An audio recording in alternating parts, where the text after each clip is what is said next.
Bila kita ni tak boleh balas, mula berdendam. Datang dendam. Nak marah tu dulu. Sebab tu Islam suruh bersihkan hati. Bersihkan hati. Jangan biar hati kita ni kotor. Macam mana nak bersihkan hati? Baca Quran biar banyak. Macam mana nak bersihkan hati? Istighfar. Macam mana nak bersihkan hati? Selawat. Macam mana nak bersihkan hati? Duduk dalam majlis ilmu. Duduk dengar majlis ilmu. Dia akan bersih hati seseorang. Hati kita ni senang sangat jadi kotor. Bila senang jadi kotor, kita tak bersih pula. Masuk pula sifat ni. Masuk pula jadi kemarahan. Menyebabkan senang dia nak balas. Selagi mana dia tak boleh balas, dia akan berdendam dan berdendam. Yang ni jadi dosa yang berpanjangan. Sampai bila ni? Sampai dia boleh balas. Baru dia puas hati pada dia seorang. Allahu Akbar. Kadang-kadang benda yang dia buat tu bukan apa-apa pun. Tak apa-apa pun. Tapi oleh kerana nak puaskan hati. Nak puaskan hati ni, dia sanggup untuk dia lakukan perkara-perkara yang dilarang oleh Allah Subhanahu Wa Taala. سنخوض معاركنا معهم وسنمضي جموعا نردعهم ونعيد الحق المغتصب وبكل القوة ندفعهم وبكل القوة ندفعهم بسلاح الحق البتار سنحرر أرض الأحرار ونعيد الطهر إلى القدس من بعد الذل وذا العار من بعد الذل وذا العار سنخوض معاركنا معهم وسنمضي جموعا نردعهم ونعيد الحق المغتصب وبكل القوة ندفعهم وبكل القوة ندفعهم وسنمضي ندك معاقلهم بدبيل دام يقلقهم وسنمحو العار بأيدينا وبكل. بسم الله الرحمن الرحيم. الحمد لله رب العالمين والصلاة والسلام على أشرف الأنبياء والمرسلين وعلى آله وصحبه أجمعين. سبحانك لا علم لنا إلا ما علمتنا إنك أنت العليم الحكيم. يا عليم علمنا من علمك كما ترضى به عنا. يا حليم خلقنا بخلق الحلم وحققنا بحقائق العلم. اللهم أخرجنا من ظلمات الوهم وأكرمنا بنور الفهم وافتح علينا بمعرفة العلم وحسن أخلاقنا بالحلم وسهل لنا أبواب فضلك وانصر علينا من خزائن رحمتك يا أرحم الراحمين ويا أرحم الراحمين ويا أرحم الراحمين. أما بعد. Para hadirin yang dimati sekalian, alhamdulillah kita syukur pada Allah kerana sekali lagi pada pagi yang baik ini kita diberi peluang oleh Allah untuk kita meneruskan perbincangan kita tentang mengenai hakikat kemarahan ataupun sifat marah ni asal usulnya datang daripada mana. Yang kita masih lagi dalam cerita tentang mengenai penyakit-penyakit yang datang daripada hati seseorang. Kita bincang panjang supaya kita ni tak berpenyakit. Kita tahu bahawa kalau sekiranya kita ni ada penyakit ni, terbawa-bawa kita ke dalam kubur ataupun terbawa-bawa penyakit ni ke padang mahsyar Allah, menyebabkan habis, hilang pahala-pahala yang kita buat. Sebab itulah kita belajar tentang penyakit ni. Kenapa kita sebut, saya belajar Ustaz, bukan saya nak jadi doktor pun dia sebut demikian. Ada di kalangan kita kan, terfikir kita ni, kenapa kita kena belajar tajuk-tajuk macam ni. Sebelum daripada ni kita belajar ujub, kita belajar tentang mengenai dengki, kita belajar tentang mengenai banyak tajuk yang kita belajar, penyakit-penyakit yang terlekat dalam hati seseorang. Salah satu tajuk yang besar yang kita sedang belajar ini ialah penyakit yang disebut dengan penyakit marah. Penyakit marah, kita belajar ni tujuan apa kita belajar tajuk ni? Walaupun kita belajar ni sekali saja, Tujuannya supaya pada diri kitanya tak terlekat penyakit ini terbawa-bawa sampai kita menghadap depan Allah. Bimbang-bimbang kalau kita ni ada penyakit ini terbawa-bawa sampai menghadap depan Allah, rugi banyak benda yang kita lakukan. Banyak benda yang kita rugi dalam diri kita. Rugi apa dia? Rugi pahala. Rugi pahala kitanya. Sepatutnya kita banyak pahala kita, tiba-tiba habis pahala kita kerana penyakit-penyakit ini. Penyakit gurur yang kita belajar sebelum daripada ni. Penyakit yang disebut dengan penyakit marah, dengki, penyakit ujub, penyakit yang sentiasa bersarang dalam hati manusia. Yang macam ni kita minta supaya Allah jadikan kita ni orang yang sabar, orang yang tabah. Bila kita boleh buang penyakit-penyakit yang disebut dengan penyakit marah, kita boleh buang. Bukan kita boleh buang, maksudnya kita boleh kawal penyakit marah ni, yang menyebabkan di waktu ini hati kita ni sentiasa bersih daripada penyakit-penyakit yang melekat dalam jiwa seseorang. Kerana hidup kita di dunia ni, kita tak boleh lari daripada penyakit-penyakit yang berjangkit ini. Penyakit yang berjangkit ni ada je. Bila tak belajar, cuba bayangkan orang yang hidup tak belajar.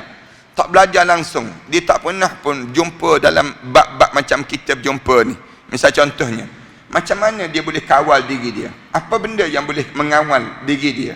Nak tak nak, Islam diajar supaya kita ni hidup, cuba kita belajar daripada mana datangnya marah, daripada mana datangnya dengki, daripada mana datangnya punca-punca ni datang daripada mana. Dan kenapa Islam larang sangat? Islam suruh kita ni, didik diri kita ni supaya menjadi manusia yang redha, menjadi manusia yang tabah, menjadi manusia yang tak terpedaya dalam hidup. Kenapa Islam suruh kita jadi demikian? Jawabnya nak suruh kita ni betul-betul di atas landasan syariat.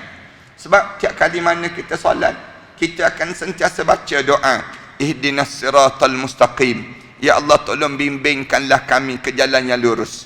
Allah nak bimbing kita macam mana kalau kita tak belajar? Kita kena belajar dahulu. Bila kita belajar, kita dapat ilmu macam ni, kita dapat tajuk-tajuk yang macam ni, lalu menyebabkan kita ni terbimbing pada diri kita, terbentuk dalam diri kita ni untuk menuju kepada syurga Allah Subhanahu Wa Taala dalam hidup kita ni. Ini mukaddimah ni. Faham ke tak faham, buat-buat faham lah senang kita ni. Nampak mula termenung dah kitanya. Baru pagi-pagi lagi cerita tentang filosofi mengapa kita belajar ini. Mengenai kenapa kita kena tahu tajuk-tajuk macam ni. Pentingnya tajuk yang sebegini. Hari ini kita sambung tentang tajuk hakikat marah. Marah-marah ni asal daripada mana sebenarnya? Datang daripada mana puncanya kita jadi marah ini? Tuan kitab kita ni dia mulakan, dia cerita dahulu tentang mengenai peribadi bagaimana manusia ini sendiri.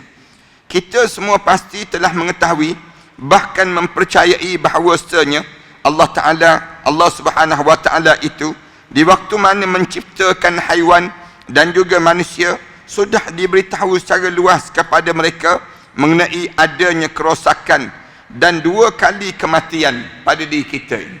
Allah dah bagi tahu awal-awal lagi. Bila mula Allah jadikan manusia ni, ada benda yang akan berlaku kerosakan. Bila jadi manusia ni akan berlaku kerosakan. Dia panggil demikian. Yang pertama. Yang kedua, Allah bagi tahu pada kita ada kematian. Sebab tu sejak daripada kecil lagi dia timbul rasa takut mati. Takut mati ni ada dah pada diri kita. 2 kali kematian ni bila?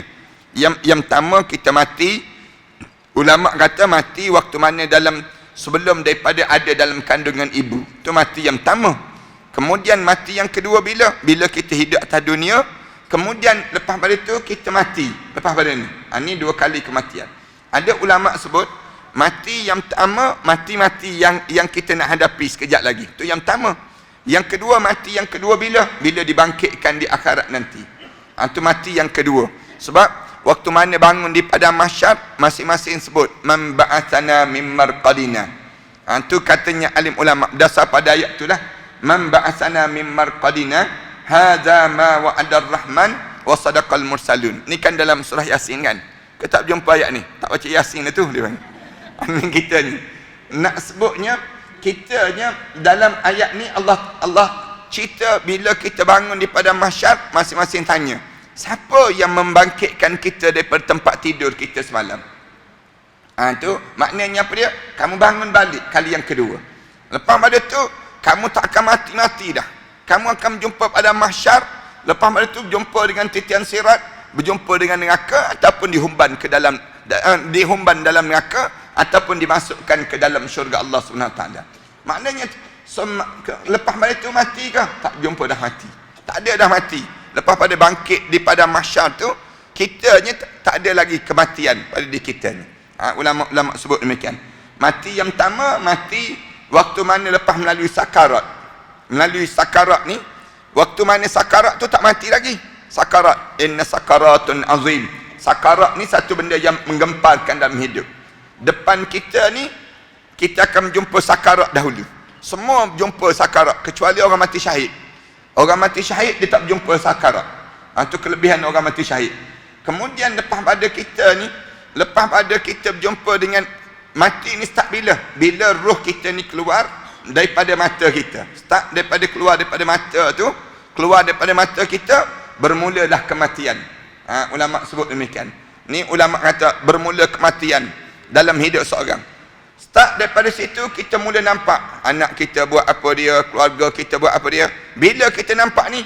Bila lepas kita menghadap depan Allah. Menghadap depan Allah, lepas pada keluar roh kita daripada tuadan kita ni, naik saja roh kita ni, langit yang pertama, langit kedua, sekejap je masanya. Sampai menghadap depan Allah, Allah sebut, tentukan dia dalam syurga Illiyin. Mudah-mudahan kita semualah insya-Allah.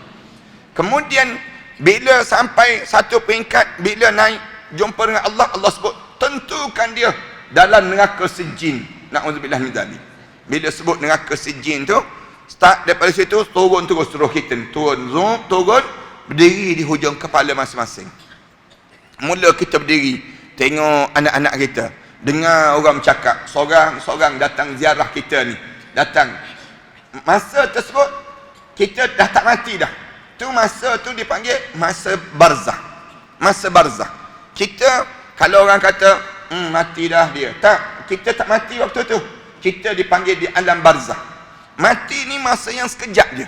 Di antara masa kita menghadap depan Allah, kemudian turun balik. Tu je masa mati.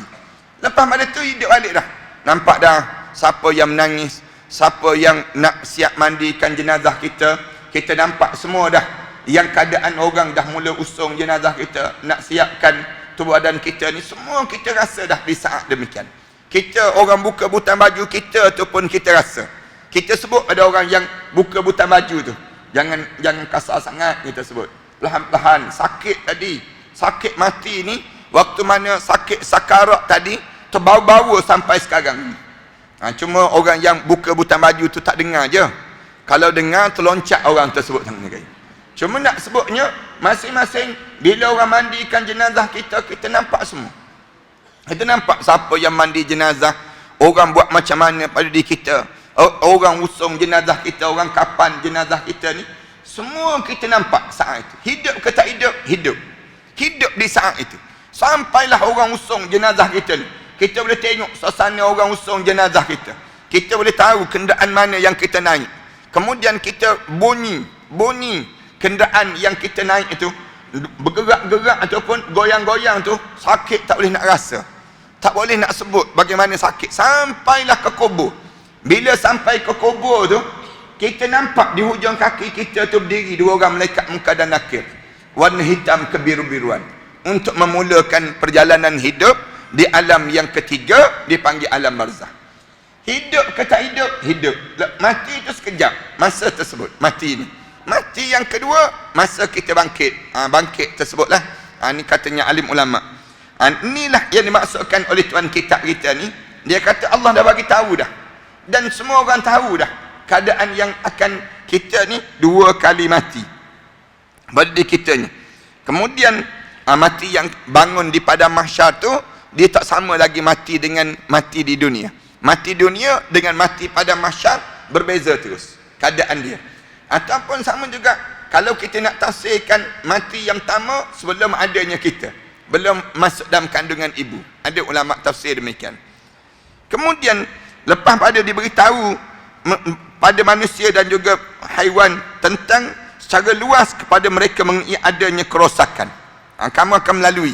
Bila kamu hidup ni, sempurna je hidup kamu. Tapi, lepas pada sempurna, akan berlaku kerosakan. Kerosakan maksudnya apa dia? Maksudnya kamu ada penyakit. Lepas pada kamu hidup je, start daripada hidup, 2-3 hari lepas pada hidup ni, keluar daripada kandungan ibu, berlaku kerosakan. Apa dia? Sesama, batuk, berlaku dah. Mula-mula, ni tanda-tanda kerosakan. Allah jadikan demikian. Kerosakan, rosaknya kita ni, kita boleh tengok pada kulit kita ni lah. Kulit kita sekarang ni kan dah mula berkedut dah kulit kita ni kan. Kulit kita ni dah mula berkedut ni tanda kita melalui proses kerosakan, dia panggil. Kehancuran pada diri kita ni. Semua itu disebabkan dua macam persoalan. Semua yang berlaku ni sebab dua sebab. Iaitu ada yang sebab-sebab tersebut memang dari dalam tubuh badan manusia sendiri. Mati itu sebab apa? Sebab badan manusia itu sendiri. Ataupun nak sebut sakit itu sebab apa? Sebab badan manusia itu sendiri. Dan juga yang lainnya ialah terjadi daripada hal-hal daripada di luar tubuh badannya. Sebab yang berlaku sakit, kerosakan dan juga kematian tadi sebab apa? Sebab sama ada daripada dalam ataupun luar. Tuan kita nak sebut yang berlaku benda-benda yang demikian. Yang luar tu badan kita ni kita tak boleh nak kawal dalam hidup kita. Kadang-kadang berlaku kematian ni dalam diri kitanya. Kalau orang tanya sebab apa dia mati, dia kena lemah jantung misal contohnya. Tu daripada dalam dia. Tiba-tiba ada orang tanya kenapa dia mati, dia dilanggar kereta.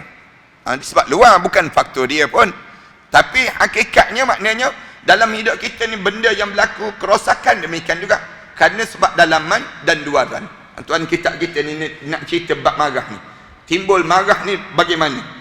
Selain Allah Ta'ala mengadakan perkara-perkara yang menyebabkan kerosakan tadi, selain daripada sebab Allah yang utama, tu yang kalau kita nak sebut sebenarnya semua berlaku tu kerana Allah yang susun perkara demikian. Juga dia mengurniakan kenikmatan untuk dijadikan penjaga.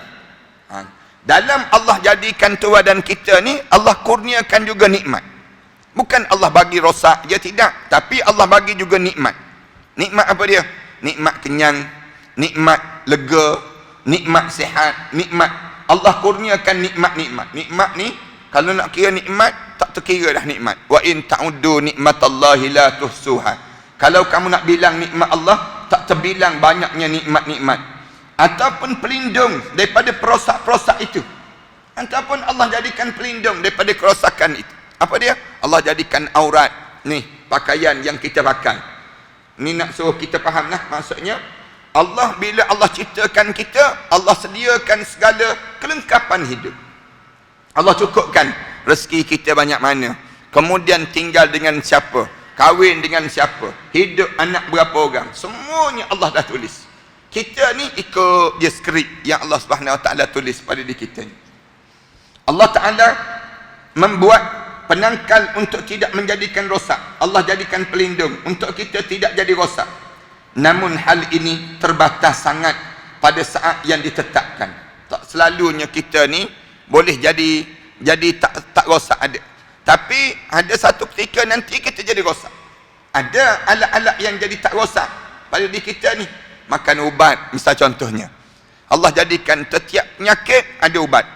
Tu nak faham pada diri kita ni demikian.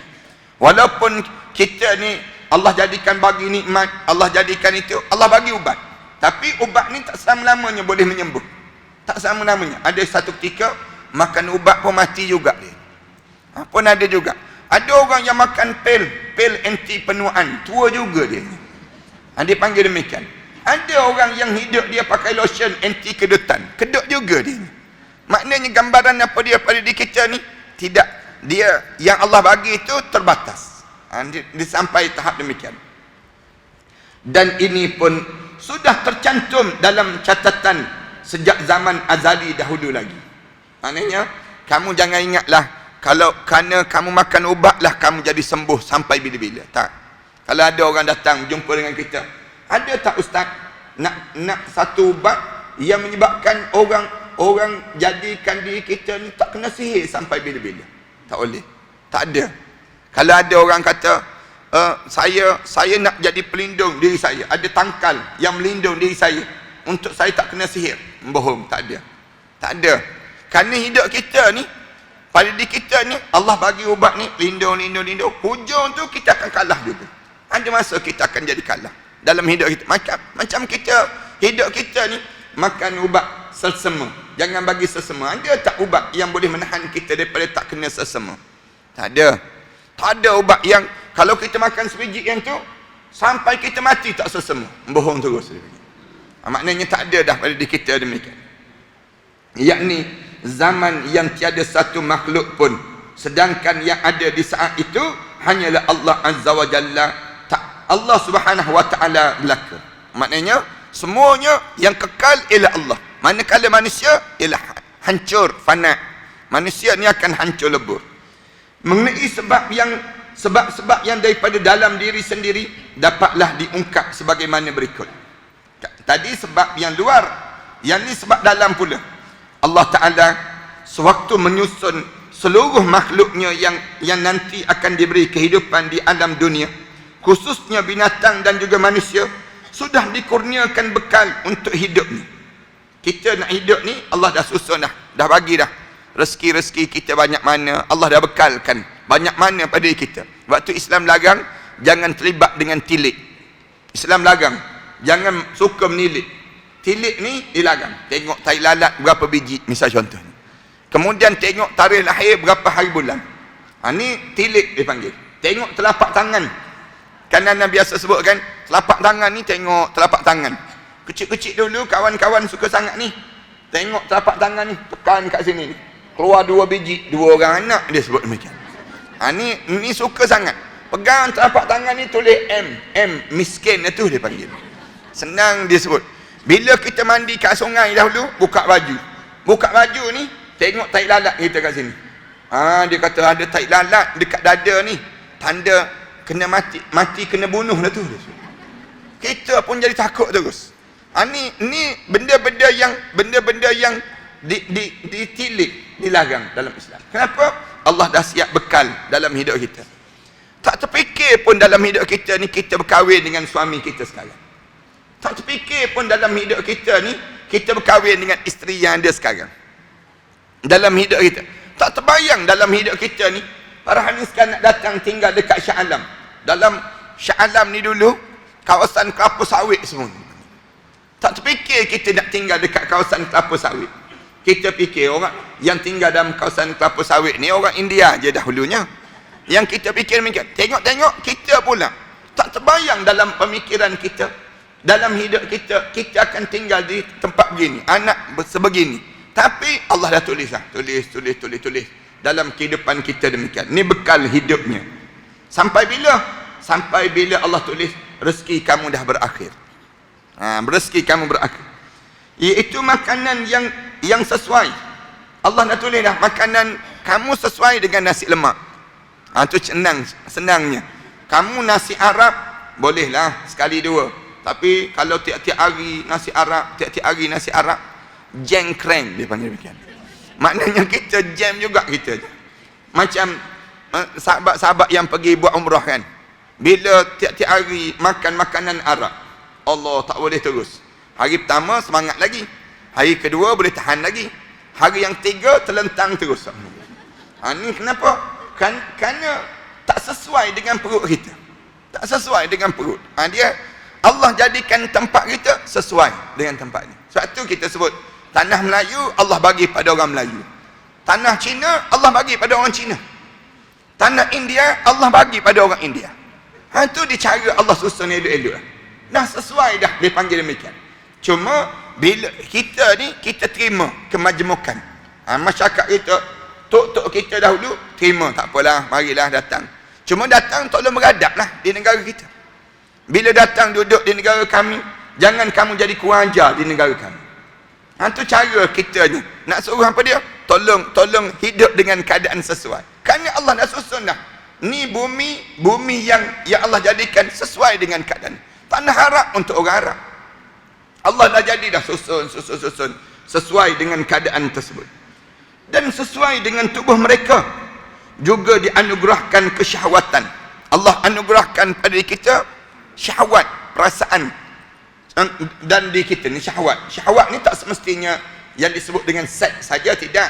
Tetapi syahwat ni termasuk dengan nafsu nak makan, nafsu nak tidur, nafsu nak jalan, nafsu nak memakai pakaian yang cantik-cantik. Ni syahwat yang Allah kurniakan pada manusia dan juga binatang.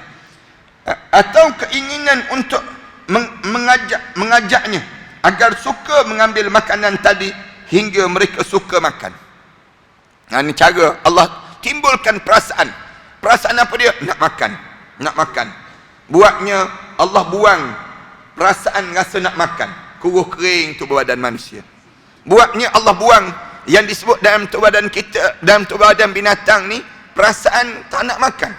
Teringat tentang mati. Sebab tu binatang ni Allah jadikan dia tak ada perasaan takut terhadap mati.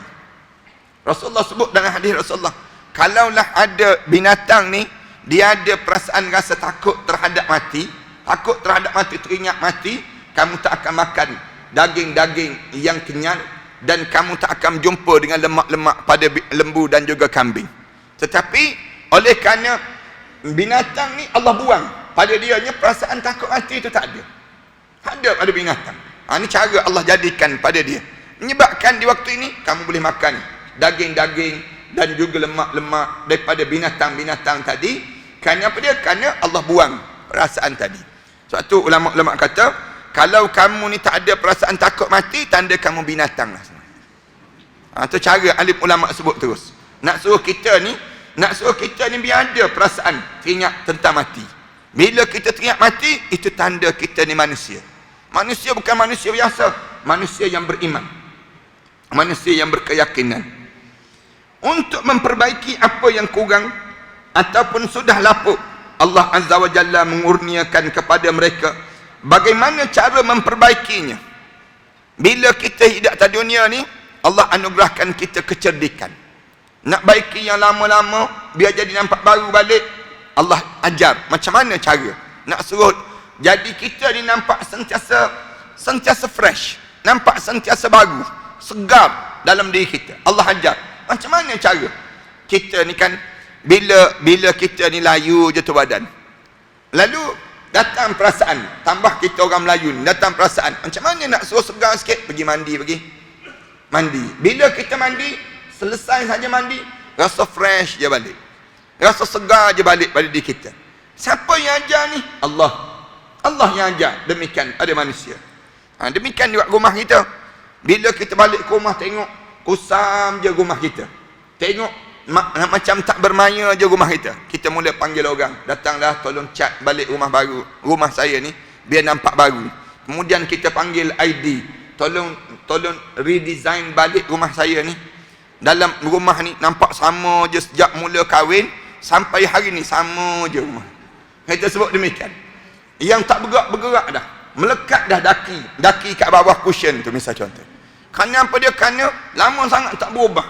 Lalu Allah ajar kamu kena refresh. Kenapa refresh ni? Dengan tujuan nak suruh kamu baiki suasana. Hubungan kita sama juga. Hubungan kita, parahan sekian, bila kita masak sama juga. Kita tak boleh nak masak sama je sepanjang masa. Kalau masak sama saja, timbul kebosanan. Lalu kita perlu bawa yang baru-baru, makanan yang baru-baru, makanan yang baru. Kita masak sendiri pun sama juga. Sebelum daripada ni tak reti nak makan makaroni, misal contohnya. Sekarang pandai dah makan makaroni. Lepas tu makan pula makanan Itali, apa dia? Dia panggil macam-macam gaya ni kan. Spaghetti lah, dengan macam-macam gaya. Sebelum daripada ni tak pernah dengar pun nama spaghetti ni. Sekarang ni dah jumpa dah. Ni tanda Allah refresh, dia panggil. Allah bagi nak suruh kita ni segar dalam hidup kita.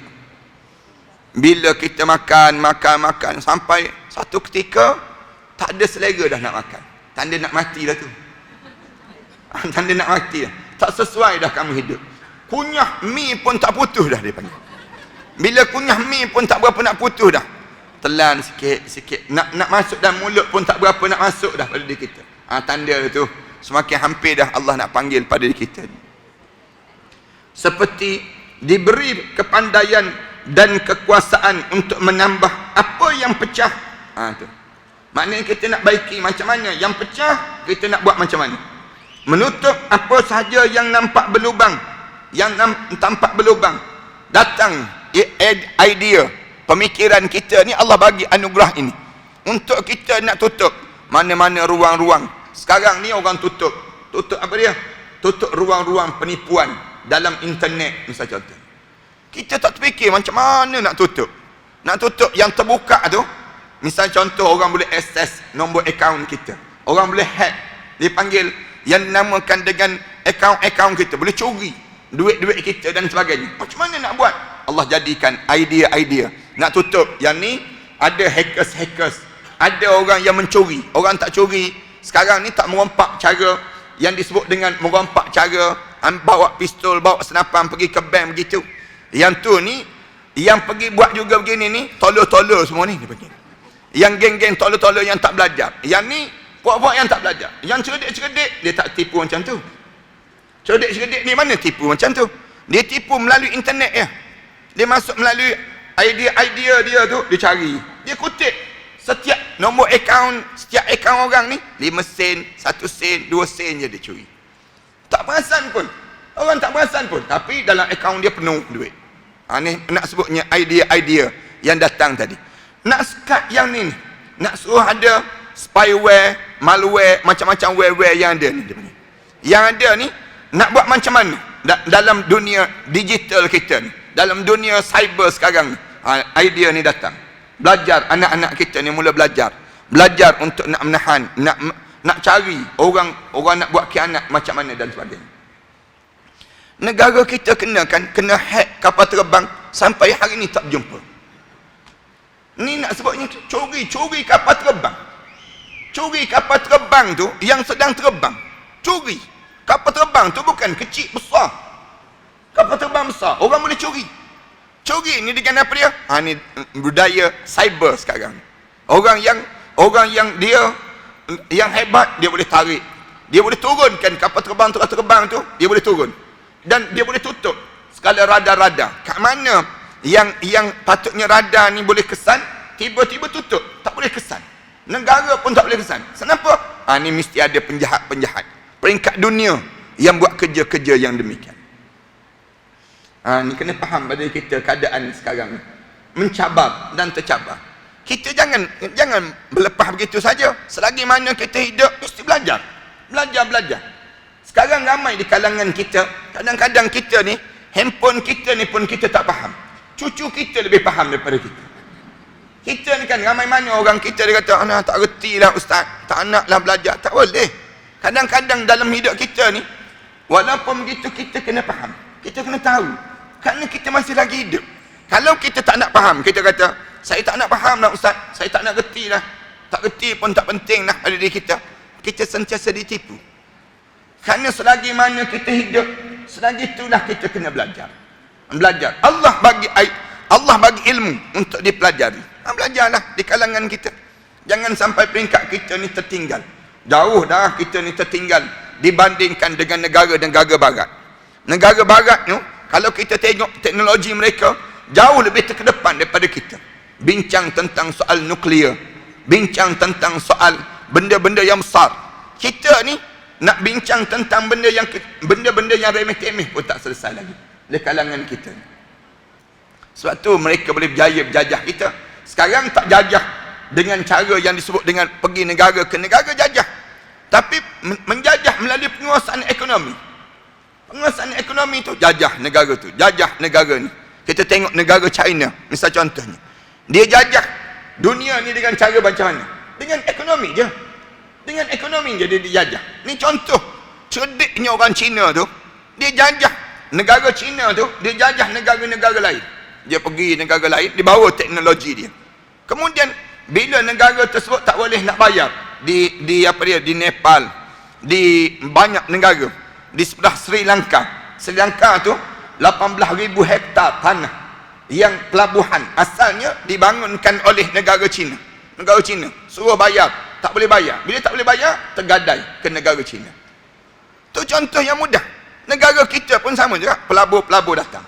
Negara kita bila datang pelabur-pelabur, Bila pelabur kita letak pelabur-pelabur, bila kita satu ketika kita tak boleh bayar, menjadi hak milik dia.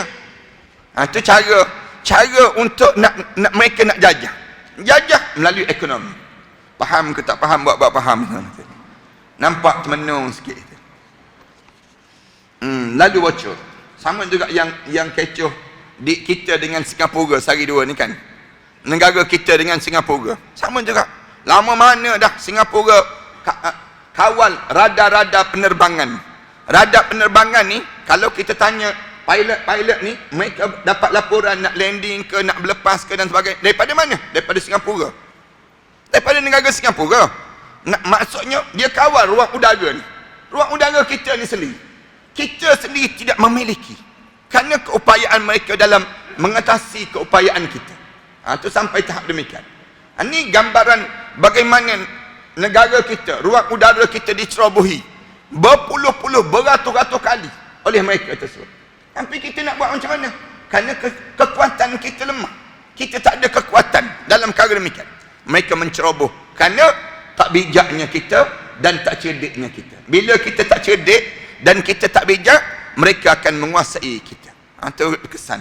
Allah jadikan dengan ilmu ni kamu boleh tutup ruang-ruang yang bocor dan segala sesuatu yang perlu bagi mereka untuk menjaga diri mereka dan kerosakan dengan sebab telah rosaknya alat-alat yang diperlukan dalam hidup ini. Tuan kitab ni masih lagi mukadimah, tak jumpa lagi. Kat mana datangnya tajuk marah ni panggil? Ni masih lagi dia cerita tentang asal usul jadinya manusia. Manusia ni jadi macam mana? Ada pun sebab-sebab yang datang daripada luar dan dipergunakan oleh umat manusia. Tadi yang dalam, ni sebab yang luar. Tadi yang luar, tadi yang dalam, ni yang luar pula. Oleh umat manusia itu guna memelihara keselamatan diri sendiri, iaitu seperti adanya pedang. Allah jadikan demikian. Nak jaga diri kita ni dipanggil Allah ajar macam mana nak buat pedang. Nak buat pedang. Tuan-tuan tengok kan, di Brazil tu ada lebih kurang dalam hutan Amazon di Brazil tu ada orang-orang yang memang hidup zaman-zaman dahulu lagi. Orang yang tak kenal kehidupan manusia ni lagi. Tak reti lagi di Brazil. Ada lagi orang yang macam zaman 50-an, 40-an zaman kita dahulu lagi. Lebih kurang 300 lebih etnik. Yang ada 830,000 jangkaan manusia duduk dalam hutan lagi. Dalam hutan lagi, cucuk. Mulut ni cucuk. Tak reti. Bila berjumpa dengan orang bagi cermin. Suruh tengok muka dia. Bagi cermin 4 segi tu. Tunjuk. Nak kenal muka dia. Terkejut dia, tergamam dia. Campak terus cermin tersebut. Kerana dia tak pernah tengok cermin tu apa dia. Dalam hidup. Anak sebutnya sampai tahap demikian. Makhluk manusia ni sendiri. Tapi jumpa pedang-pedang, tombak-tombak. Jumpa dengan kapak-kapak. Mereka buat teknologi tersebut. Kenapa mereka lakukan demikian? Kerana mereka nak jaga diri masing-masing. Ini idea yang Allah bagi. Ilmu yang Allah bagi pada manusia ni. Tombak, panah, serta benda-benda lain yang dapat menghancurkan apa saja yang mungkin dapat menyelamatkan tubuh dan jiwa mereka tersebut. Hal ini seperti adanya kekuatan tubuh, penjagaan diri yang kukuh sebagai penghalang daripada segala yang datang daripada luar itu. Dengan demikian sesuatu yang akan menyebabkan kerosakan diri dan jiwanya dapat dibuang daripada dirinya dan ditolak sejak mula-mula datang lagi. Itu tujuan Allah jadikan pada diri manusia. Dan ini pun sangat diperlukan oleh mereka. Untuk mengadakan perlawanan dan penentangan itu, Allah Azza wa Jalla telah menciptakan sifat-sifat yang apabila dipergunakan sebagaimana mestinya, pasti akan membuahkan hasil yang baik. Daripada situlah Allah timbulkan sifat-sifat dalam jiwa manusia. Sifat sabar, sifat dengki, sifat yang timbul daripada jiwa manusia. Misalnya ialah sifat marah. Baru dia masuk tajuk ni. Tuan kitab kita ni sebut. Termasuklah sifat marah. Bila sifat marah ni datang daripada mana? Kerana dua tadi, unsur luaran dan unsur dalaman. Kerana apa dia? Nak tahankan keluarga, kerana nak jaga maruah diri, kerana demikian. Datanglah sifat marah ini dicampur dalam diri mereka dan diadukkan dalam tanah liat di waktu mana menciptakan yang pertama kali dahulu. Sifat marah ni Allah campur dan Allah uli. Allah masukkan, Allah dipanggil macam kita uli gandum tu lah senang kita. Allah campur nak jadikan manusia ni, Allah masukkan antara adunan dalam sifat nak jadi manusia ni, Allah masukkan sifat marah. Sifat marah tu ada dalam adunan yang Allah ciptakan manusia ini. Dalam hal ini untuk makhluk manusia ialah ketika menciptakan Nabi Allah Adam AS, jadi setiap kali jadi mula-mula Allah nak buat Nabi Adam dahulu, Allah dah masuk dah sifat marah ni ada dalam jiwa kita. Itu senang nak faham lah. Senang kita, kalau orang tanya asal usul marah ni datang daripada mana, kita jawab senang je, datang daripada Nabi Adam. Nak sebut awal-awal tadi payah sangat, panjang sangat. Jadi Allah masukkan sifat marah ni dalam tubuh badan dia. Jadi setiap kali ada penghalang yang menghalang kehendaknya, bila datang perasaan mula ada yang halangan, kita nak sesuatu tiba-tiba tak dapat, datang marah terus. Ini dia akan jadi demikian. Macam anak-anak kecil kan, bila anak kita ni mula-mula dia keluar tu, kita tak bagi susu, dia nak susu, dia dah haga, tiba-tiba kita tak bagi, dia pun tunjuk perasaan terus. Buat tunjuk perasaan dia. Tunjuk perasaan dia macam mana?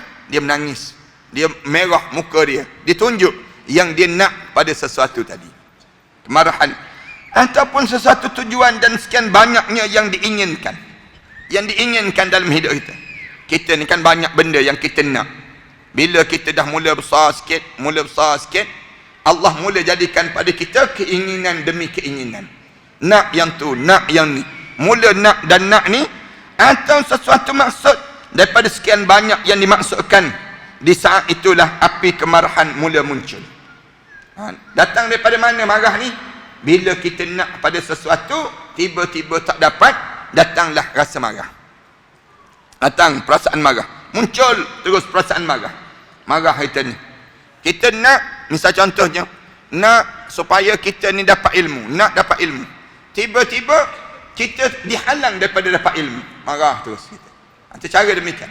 Kitanya bila kita nak makan, tiba-tiba nak makan, tiba-tiba tak dapat makanan, marah terus pada diri kita. Yang kita nak tadi, benda yang kita nak macam mana, tiba-tiba tak dapat. Di waktu itu dah datang, muncul perasaan marah pada tubuh badan seorang manusia dan menyala sebagaimana api yang makin lama semakin membumbung tinggi. Mula dia api kemarahan tadi semakin lama semakin membuak dalam jiwa seseorang.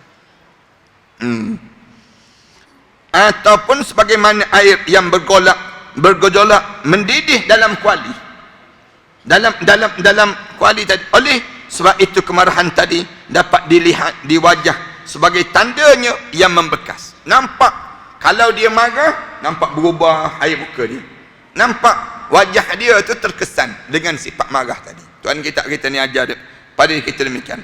Nak tahu orang tu marah tak marah, tengok muka dia lah. Muka dia tu semacam je, tanda nak marah lah tu. Tanda nak marah, kerana ada benda yang dia nak, tiba-tiba tak dapat. Tu dia asal usul datangnya marah. Periksalah wajahnya, bukankah memerah betul warnanya? Kalau nak marah sungguh tu, yang muka putih jadi merah je muka.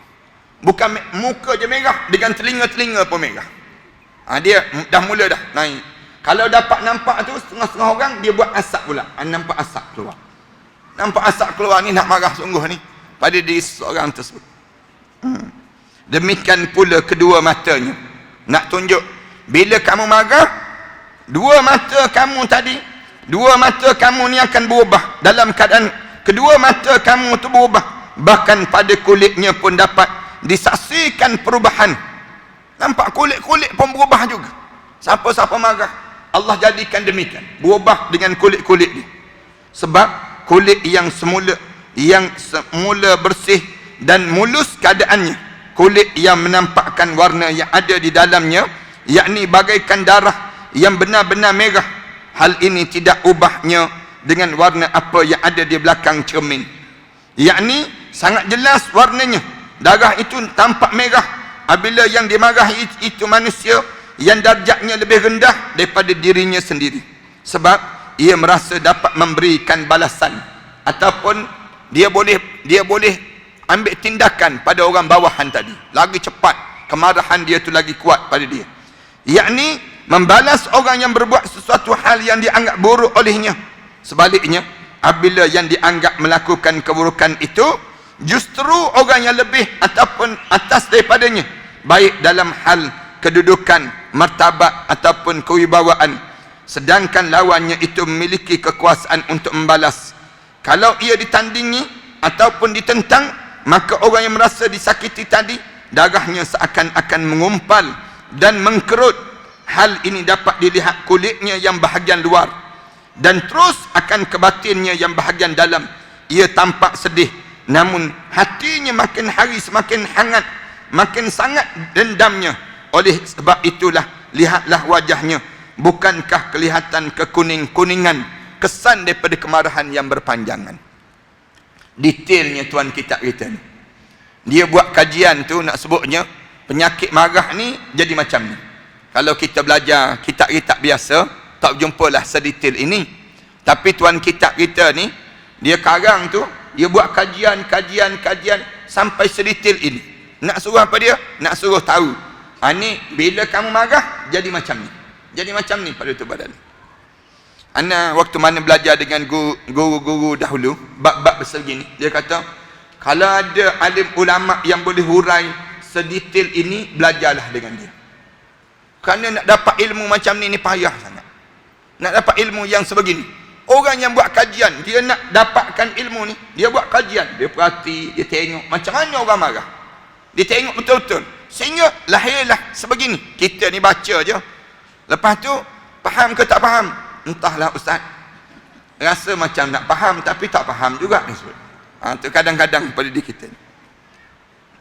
Detailnya dia sebut tu, kalau marah tengok muka. Orang Melayu kita kata, siapa yang marah dia cepat tua, cepat tua, lekas tua. Siapa nak suruh cepat tua, marahlah setiap hari. Marah setiap hari ni cepat tua dalam hidup dia. Betul lah. Kenapa dia jadi tua? Kerana hormon-hormon dia berubah. Bila hormon kita ni berubah, wajah kita ni pun berubah, kulit-kulit kita pun jadi kuning-kekuningan. Kenapa kuning-kekuningan yang disebut oleh tuan kitab kita ni? Kalau kita buat kajian lagi, kerana kesan pada hati. Bila orang tu marah, dia dendam, simpan dalam tu badan dia dendam. Bila para hadiskan tengok orang yang penyakit hati dia, wajah dia jadi kuning, wajah dia jadi kuning, kulit dia jadi kuning pucat dia. Ini kena kesan daripada mana? Kesan daripada penyakit hati. Itu jadi demikian. Satu Islam ajar banyakkan kita ni berlapang dada. Bila kita berlapang dada, banyak tenang je pada kita. Lawan, tahan je. Setiap ujian yang kena pada kita, halangan yang terhalang dalam setiap urusan kita, jangan cepat melenting. Kalau kita cepat melenting, nanti kesan dia apa dia? Jasad kita juga. Kesan dia akan kembali balik pada tubuh badan kita. Tak kena gaya, kerana kita ni terkesan, cepat kita menghadap depan Allah Subhanahu Wa Taala. Kenapa? Kerana penyakit tadilah, penyakit marah tadi, tersumbat, darah pun mula tersumbat, kolesterol pun mula naik, kemudian darah kita pun naik, sasana yang berlaku ni akhirnya berpenyakit pada tubuh badan jasad seorang ini. Begitulah keadaan orang yang marah itu. Jikalau dihalang-halangi kehendaknya oleh orang yang kedudukannya lebih tinggi, katakanlah yang nak marah tu anak, yang lawat, yang halang dia daripada dia nak sesuatu tu ibu dan ayah dia, anak ni jadi marah, atau lebih rendah daripada dirinya sendiri, ataupun yang menghalang tadi yang lebih rendah daripada dirinya sendiri. Tetapi bagaimana halnya apabila yang berbuat buruk padanya itu sama-sama darjatnya, kalau sama kedudukan dan sama pula dalam kewibawaan, jikalau itu terjadi, maka ia menjadi bimbang dan juga ragu. Dia menjadi bimbang dan juga ragu, apakah akan membalas buruk ataupun mendiamkannya. Oleh sebab itu darahnya membolak-balik antara mengkerut dengan mendatar. Kita mula teragak-agak pada diri kita ni. Sama ada berubah ke tak berubah pada diri kita demikian. Cubalah kini diteliti sebenarnya bagaimana keadaan mukanya. Suatu saat memerah, sedangkan sesuatu saat lagi menguning. Ia belum dapat mengambil kepastian membalas ataupun tidak. Hatinya ingin maju tetapi takut, lalu mundur lagi. Inilah keadaannya, maju dan mundur, berganti-ganti dan berubah-ubah daripada diri seseorang tadi. Teragak-agak diri dia ni akan jadi ragu-ragu, nak buat ke tak buat, nak buat ke tak buat, terhalang dengan keadaan rasa marah tadi. Lebih-lebih lagi lah orang Melayu kita ni kan, yang suka memprovok kita ni pula boleh tahan juga suara-suara mereka. Yang provok kita ni kan, suara-suara kita ni, kita berhadapan dengan suasana macam ni. Kadang-kadang kita berjumpa dengan orang yang mulut tak ada lesen dipanggil, mulut yang tak cukup skru, senang kita. Zaman-zaman kita ni jumpa macam-macam ni, nak marah tu sekejap je kita senang nak marah. Tapi kita kena kawan. Sekarang kadang-kadang mulut tak bunyi suara dah sekarang. Tulisan tu tak. Tulisan ditulis dalam Facebook, ditulis dalam Instagram, ditulis dia nak merendahkan kita, dia tulis dengan tulisan-tulisan yang menyebabkan sakit hati bila orang baca.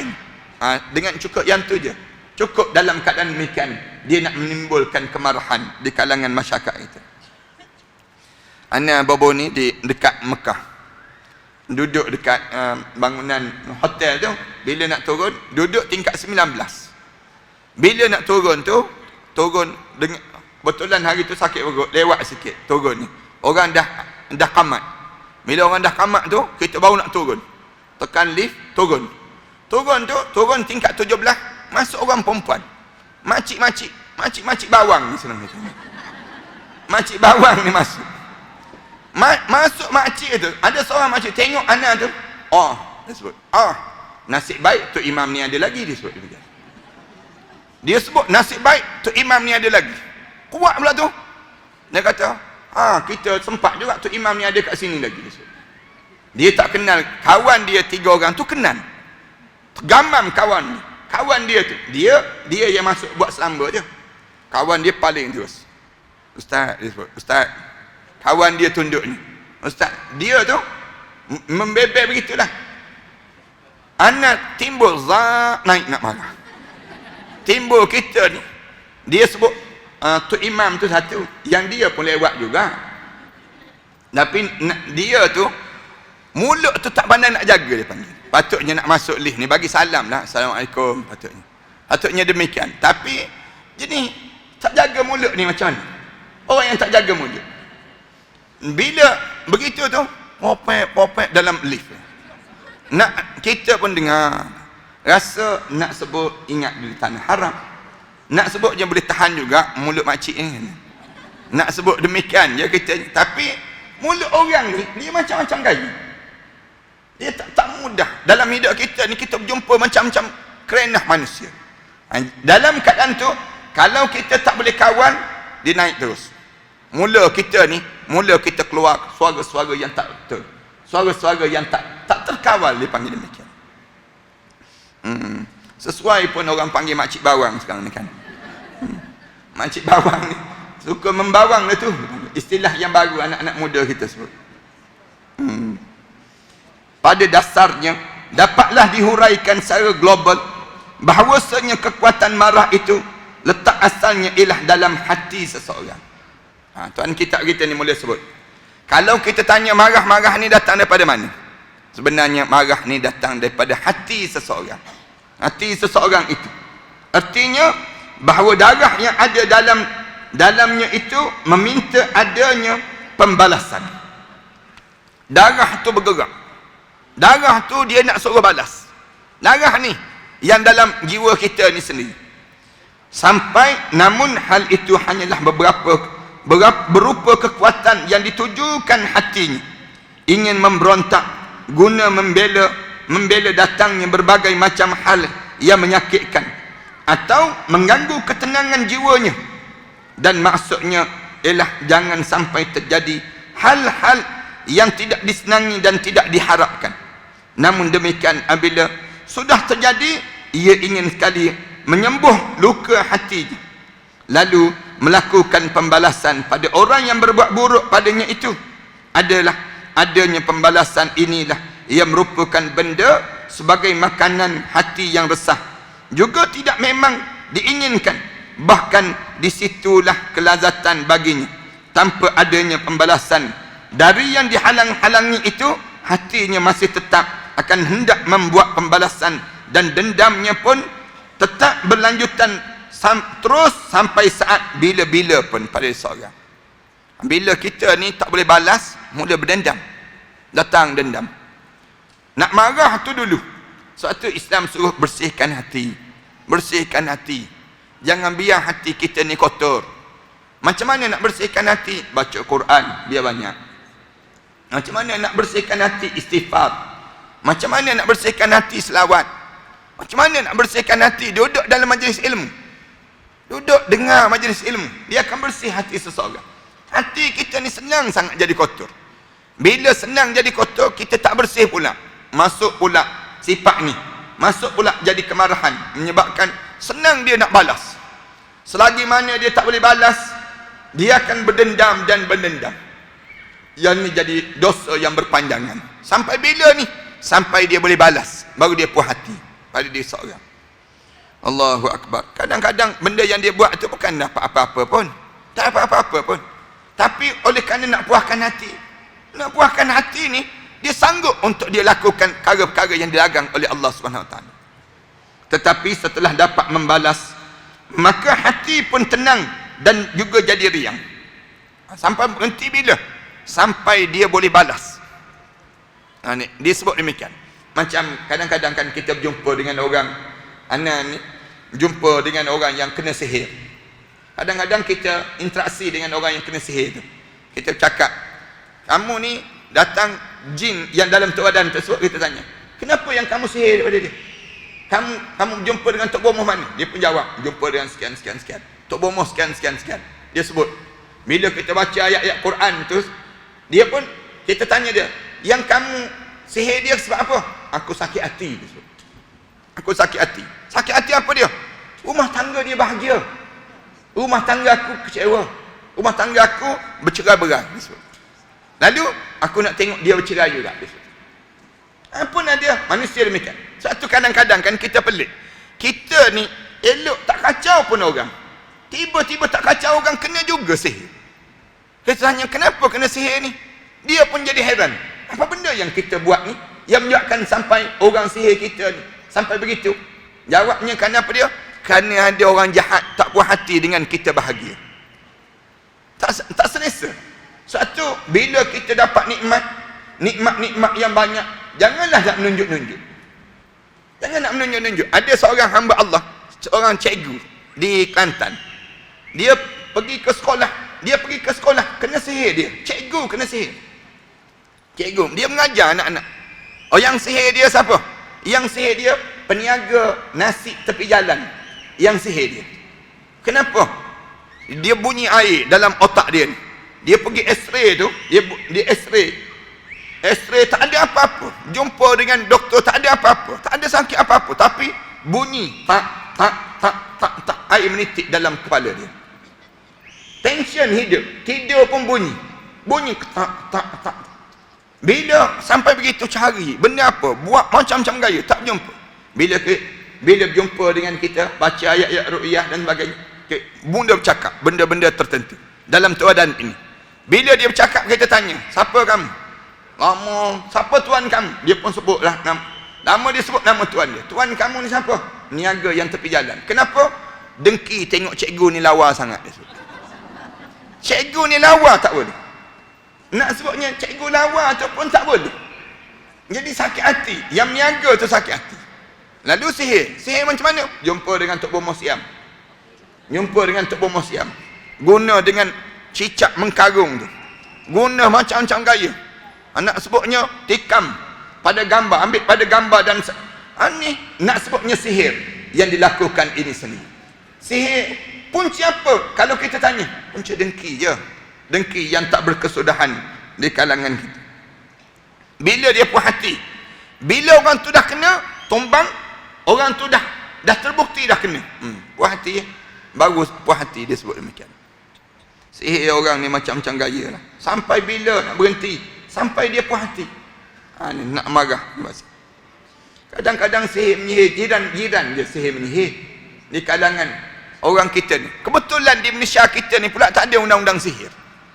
Mana ada undang-undang sihir? Para haniskan kena sihir, para haniskan pergi report pada polis. Tuan, saya kena sihir. Polis pun jawab, saya pun kena sihir juga. Nak sebutnya polis pun kena sihir juga. Ramai mana polis-polis di balai-balai ini datang jumpa, kena sihir. Tak boleh datang pejabat. Sama-sama mereka sihir menyihir di antara satu sama lain. Pensyarah sihir sama-sama pensyarah. Tok Imam sihir sama Tok Imam. Tok Imam sihir Tok Imam. Anda berjumpa mertua sihir menantu. Menantu sihir mertua. Anak sihir mak. Mak sihir anak. Biasa jumpa dalam masyarakat kita ni. Berlaku benda-benda yang sedemikian rupa. Nah, ni dia lama marah ni dia jadi datang. Kebanyakan jumpa yang kena sihir bercerai-berai, rumah tangga. Kenapa kena sihir ni? Kerana tengok rumah tangga tu bahagia. Tengok bahagia pun tak boleh. Tengok orang hidup bahagia, tak boleh. Aku sakit hati. Benda apa yang kamu nak sakit hati? Patutnya orang bahagia, kamu syukurlah. Patutnya demikian. Tapi ni penyakit hati ni tak boleh. Tak boleh kerana aku tak bahagia sebagaimana dia bahagia. Macam mana nak buat? Akhirnya yufarriquna bainal mar'i wa zawji. Akhirnya sihir supaya bercerai suami isteri ini. Ni Allah sebut dalam Quran. Amma yufarriquna bainal mar'i wa zawji wa ma hum bidarrina bihi min ahadin illa biiznillah. Allah cerita benda demikian. Mereka tak bawa mudarat kecuali dengan izin Allah terjadinya keadaan demikian. Allahu akbar. Menantu sihir mertua dia. Menantu sihir mertua. Anda jumpa seorang hamba Allah, mertua tak boleh bangun, baring. Bila kita baca ayat ruqyah pada tu badan dia, menaik ni perut ni macam mengandung 9 bulan. Naik saja naik. Bila naik perut tersebut, kita baca lagi, kita tanya lagi. Dia sebut kepala babi dia sebut. Kepala babi. Kita tanya ni apa ni kepala babi ni, kita sebut. Tanya anak-anak ni bukannya orang biasa-biasa ni. Lawyer, accountant, jawatan besar-besar semua ni. Orang-orang yang profesional. Masing-masing tunduk dia. Anda tanya apa benda ni? Kepala babi ni. Anda tanya. Dia pun jawab, Ustaz, sebenarnya sebelum kami panggil Ustaz ni, kami dah panggil seorang Pak Kiai, dia sebut daripada Indonesia. Dia minta nak kepala babi tunggal untuk nak menyembuhkan penyakit ibu. Habis tu, anda tanya, habis tu kami pergi cari kepala babi tunggal. Jumpa kepala babi tunggal tersebut, harga 10,000. Bayar kepala babi tunggal tersebut, ambil jarum, kemudian cucuk.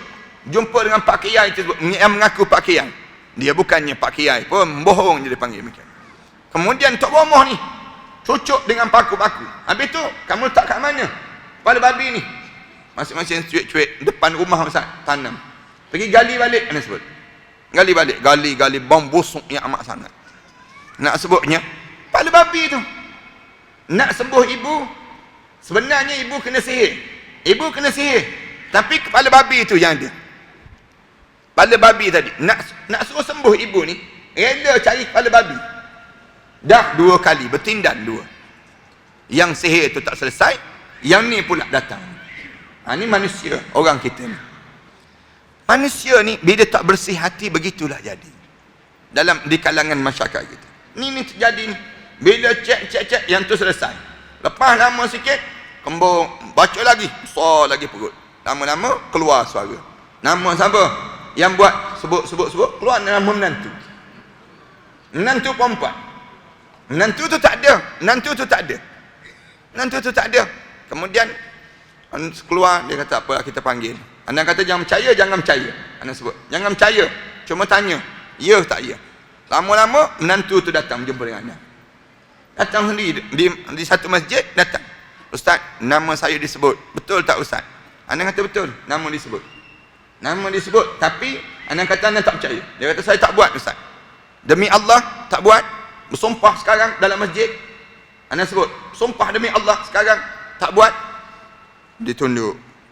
Lama-lama dia sebut, ya Ustaz, saya buat. Menantu sebut, saya buat Ustaz. Buat macam mana? Saya bagi pisang. Melalui pisang je.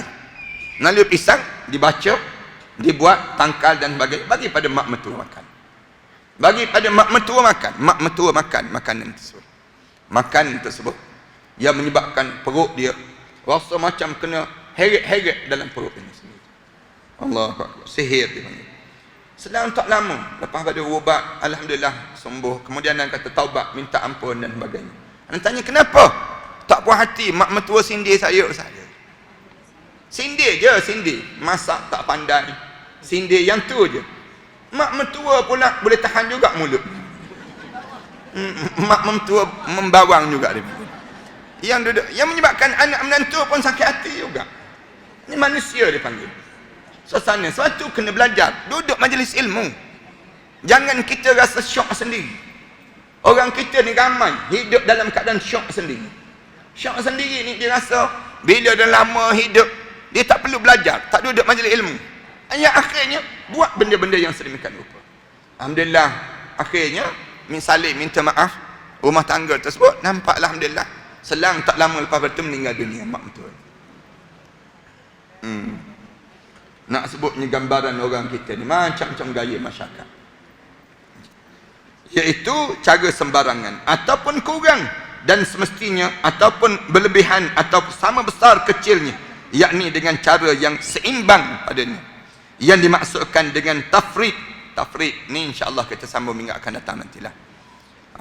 Nak kita faham supaya macam mana kita nak marah. Marah ni jangan tafrid, jangan sampai peringkat melampau pada diri kita. Sallallahu ala Muhammad wa ala alihi wa sahbihi wa sallam. Walhamdulillahirabbil alamin.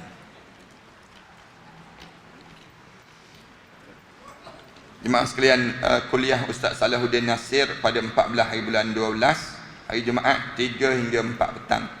Surah At-Taqwa section 7 Sya'alam.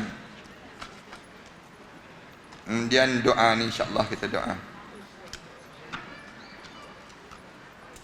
Ada yang jemaah kita yang berada di ICU sekarang, kita minta supaya Allah permudahkanlah penyakit-penyakit yang diderita ini sendiri insya-Allah. Bismillahirrahmanirrahim. Alhamdulillahirabbil alamin wassalatu wassalamu ala rasulil amin wa ala alihi wa sahbihi ajma'in. Allahumma ighfir dzunubana wa liwalidina warhamhuma kama rabbayana shaghira wa li jami'il muslimina wal muslimat wal mu'minina wal mu'minat al ahya'i minhum wal amwat. Allahumma shfi mardana wa mardal muslimin khususan ila khairina binti Syariza. Allahumma shfi marda Halilah binti Yahya. Allahumma shfi marda Wardatin Najihah binti Muhammad Nasir. Allahumma shfi mardah. Allahumma shfi mardahum. Allahumma syafi anta syafi la yughadir saqama. Rabbana alayka tawakkalna wa ilayka anabna wa ilaykal masir. Rabbana ja'alna muqimas salah wa min dhurriyyatina Rabbana wa taqabbal du'a. Allahumma arhamna fa innaka bina rahim wa la tu'azzibna fa innaka alayna qadir. والتف بنا يا الله إنك أنت اللطيف الخبير. ربنا اجعلنا مقيم الصلاة ومن ذريتنا ربنا وتقبل دعاء. اللهم عليك من ظلمنا. اللهم انصرنا وانصر ديننا. اللهم يسر لنا أمورنا. ربنا آتنا في الدنيا حسنة وفي الآخرة حسنة وقنا عذاب النار. صلى الله على محمد وعلى آله وصحبه وسلم. الحمد لله رب العالمين. Assalamualaikum warahmatullahi ta'ala wabarakatuh. Alhamdulillah. Wassalatu wassalamu ala rasulillah wa ala alihi wa man walah wa ba'd. Sahabat-sahabat sekalian, bangunan yang saya berada ini merupakan bangunan yang kita bercadang untuk mewakafkan, dan kita beli dan kita wakafkan. Sejumlah lebih kurang 5 juta kita perlukan 3 blok terhadap kawasan ini. 3 blok ini kita telah bersedia untuk membayarnya setelah mana 3 bulan yang akan datang nanti. Saya mencari seramai lebih kurang 1000 orang para pewakaf yang berjumlah sebanyak 5,000 setiap seorang. Hubungi talian ini Dan setiap nama itu kita akan letakkan di bawah nama-nama Allah. Kemudian kita akan tampalkan di dinding terhadap bangunan ini, dijadikan untuk kemudahan bagi siapa yang berniat untuk mewakafkan bangunan ini. Tuan-tuan jangan risau. Selama mana ada bangunan ini, selama itulah pahala kita akan berpanjangan dan berpanjangan. Ambillah kesempatan di saat mana kita mempunyai peluang yang Allah bagi pada diri kita ini untuk sama-sama kita menyuburkan dan mewangikan kubur-kubur arwah-arwah ayah kita, arwah ibu kita, arwah-arwah yang telah meninggal dunia. Dan tak lupa kita pun bakal arwah. Yang kita akan mewakafkan bangunan ini, pahala-pahala akan berpanjangan dan berterusan. Setakat ini, kami telah bersedia untuk membeli daripada pemilik yang bukan Islam kepada menjadi milik orang Islam pula. Mari bersama dengan kami, mudah-mudahan Allah jadikan kebaikan kepada dalam wakaf-wakaf di kalangan kita kepada para pewakaf yang telah mewakafkan ini. Wallahu a'lam.